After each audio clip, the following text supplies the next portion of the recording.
नमस्कार. आपल्या सगळ्यांचे सोशल महाराष्ट्र न्यूज चॅनलमध्ये हार्दिक स्वागत. चला वळूया तर एका नवीन बातमीकडे. आजची बातमी.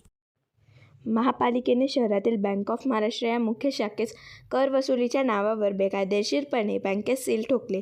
मिळकतधारकांमध्ये दहशत निर्माण करण्याचा प्रयत्न केला. वास्तविक मनपाची 53% कर आकारणी बेकायदेशीर आहे.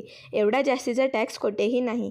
हा कर भरून वास्तू बांधून ती भाड्याने देणे हे सामान्य व्यक्तीला शक्य नाही. त्यामुळे मनपाने केवळ बिल्डअप क्षेत्रावरच कराची आकारणी करावी, अशी विनंती राजवाडे संशोधन मंडळाचे कार्याध्यक्ष संजय मुंदडा यांनी पत्रकार परिषदेतून मनपाकडे केली. संशोधन मंडळ राजवाडे संशोधन मंडळाच्या मालकीची असलेली तात्यासाहेब बट स्मारकमधील बँक ऑफ महाराष्ट्र आमच्या भाडेकरी यांना 4 दिवसापूर्वी त्यांच्या बँकेला सील लावलं नगरपालिकेने टॅक्ससाठी. आमचा नगरपालिकेशी त्याच्या 3 दिवसापूर्वीच नगरपालिकेच्या अधिकाऱ्यांशी बोलणं झालं होतं की सदरी टॅक्सबाबत थोडा राजवाडे मंडळ आणि बँकेमध्ये एक प्रश्नचिन्ह निर्माण उभा झाला आहे आणि त्यामुळे हा विषय थोडा दिवस बँकेला निर्णय घ्यायला वेळ लागेल. तरी कृपया तुम्ही टॅक्सची आकारणी जी काय असेल ती नवीन आपलं ॲग्रीमेंट होईल तेव्हा तुम्ही आकारणी करावी, एवढी त्यांना विनंती केली. तरी पण नगरपालिकेने ज्या पद्धतीने सील केली, एक नॅशनलाइज बँकेला तुम्ही 2 वर्षात 2 वेळा सील करतात, याच्यात नगरपालिकेला मिळालं काय? आज आम्ही हे म्हणतो आहे की राजवाडे संशोधन मंडळ विना अनुदानित संस्था अतिशय उत्कृष्टपणे काम करीत आहे.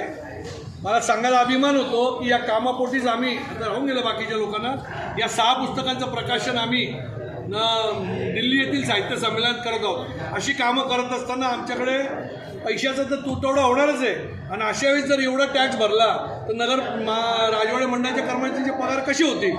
हा आमचा राजवाडे बँकेचा राजवाडे मंडळ आणि बँकेचा हा आमचा वाद नाही आहे, पण आमची वैचारिक चर्चा सुरू आहे. म्हणून बँकेला आम्ही 2 पर्याय दिले का अशा पद्धतीने जो तुम्ही टॅक्स भरून दिला आहे आम्हाला न विचारता आणि तीच आकारणी जर आता नगरपालिका पुढे करेल तर असा टॅक्स आम्हाला भरणं शक्य नाही. म्हणून एकतर बँक ऑफ महाराष्ट्राने जागा सोडावी, अन्यथा कर अंगावर घ्यावा, हा विषय होता आणि हा विषय लवकरच मिटेल.